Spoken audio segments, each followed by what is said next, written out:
You had all night to think about your assault charge. What have you got to say for yourself? For the umpteenth time, I have done nothing wrong. I can't believe you're keeping me in here. I mean, you must be bending the rules. That's a very serious allegation.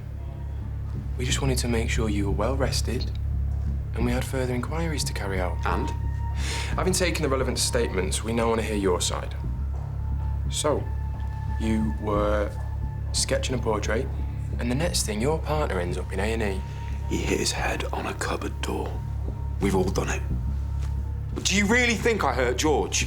It wouldn't be the first time he'd ever struck out. Robbie Roscoe, wasn't it? Who you assaulted?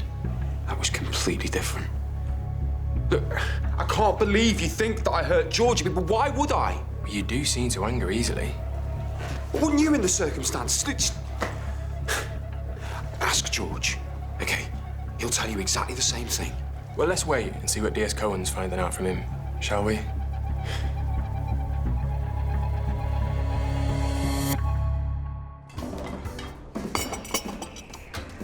So look, it's just us.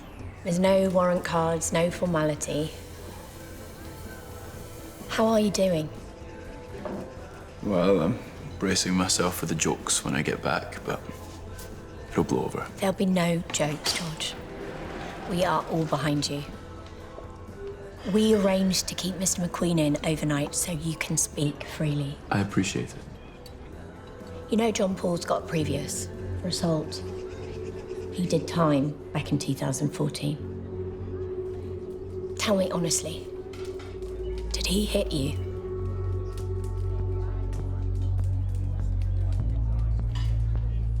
Because we can help you. Can find you a place to stay. Get a restraining order. It was entirely my fault. As in you think you drove him to it? As in, I headbutted a cupboard door whilst drunk in charge of a palm leaf. I can see how this looks, but I've attended enough domestics, and this wasn't one. You swear that's what happened? Okay. But if things should ever take a turn... It surely won't come to that. But you'd be my first call, Naomi.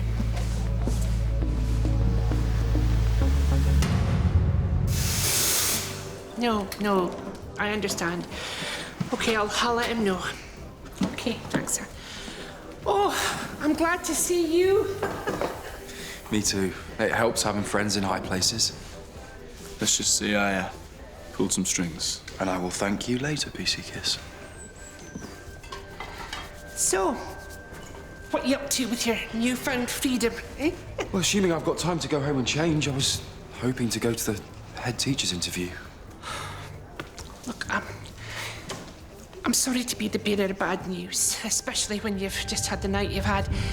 But I called Hogarth Lee to tell them that you might be delayed and to rearrange. And they've agreed to postpone the interview? Well, they want to know why you couldn't make it, and I tried to put them off the scent, but it just all came out. They've cancelled the interview, love. Not the right fit, the deputy head said. Can't you call them back and update them? I'm afraid the damage has already been done. Oh, look, I'm so sorry. I wish I'd never said anything. I'm not sure going back to school's the best idea. The kids will have heard it'll be impossible to get them to concentrate. Take a day if you need it. It's the least I can do after making things worse. And what about tomorrow? This isn't going to go away. Mud sticks. No thanks to you. Perry, your accusation cost me a job interview, okay? You need to ring that school and you need to tell them that you got it wrong. No, I won't. I have a duty of care like you're supposed to. I made a judgment call as a medical professional. Okay, as a medical professional, what made you think that I hurt George? I mean, he ran into a cupboard. Do you know how many times a shift we hear that? It's me you're talking about. You know I would never hurt someone I love. Look, before anyone says anything regrettable, Perry was just doing her job. It's not her fault if she was led to the wrong conclusions, is it? Exactly. Thank you, Sally. Wait a minute. Are you saying that she was misled? No, that's just putting words into my mouth. So what are you saying? Because it sounds like you're blaming George. Look, I'm sorry. I've spoken out of turn once today, and I won't do it again. Sally. Look, I don't know what went on between them at the hospital. How could I?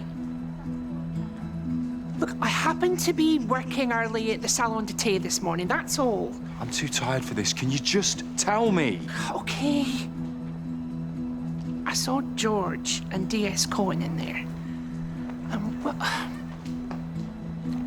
I don't think he's quite the hero he's making himself out to be.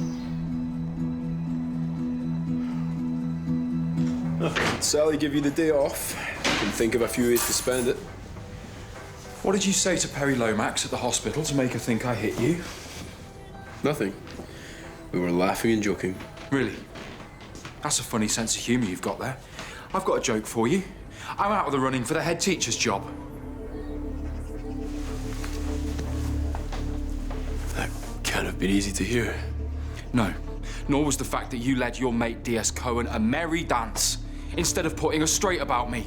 Ooh, where's all this coming from? I'm not the only one that's got tongues wagging, George.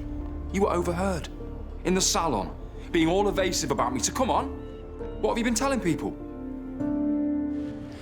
How did we go from "oh, thank you later" to you accusing me? Via new information. I took your word for it that you fixed everything. Turns out that might not be the case at all. Why are you taking this tone with me, John Paul? What's Perry been saying? You and I both know that patient confidentiality means that she won't say a word. No, it's what you didn't say to Cohen that's the issue. I told her the truth. First time she asked? Or did you let her imagination run wild in the pauses? Who's been filling your head with lies? You, it seems. I believe every word that you tell me. But that doesn't marry up with what other people see. I mean, do you get some sort of pleasure out of twisting the truth? You've spent the night in a cell. You've barely slept. You're paranoid. So it's all in my head, is it? Like when I had that application for the head teacher's job and all of a sudden it just disappeared? Well, that's my fault, is it? Maybe. It set my career back 5 years in the space of a couple of hours, George. And I swear I saw you smiling when I told you. And now you're seeing things. Go and get some rest before you do something that we both end up regretting again. I'm going nowhere. Is that right? Maybe I'll leave then. You don't deserve me anyway. The more I do for you, the more you push me away. You don't get to win arguments by leaving, George. You lost the moment you raised your voice at me, John Paul. Now get out the way.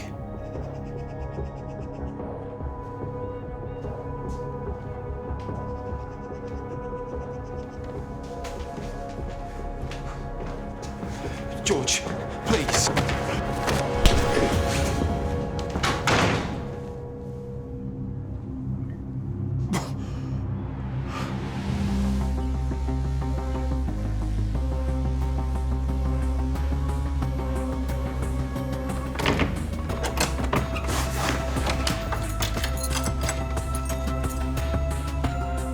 My God, what's happened?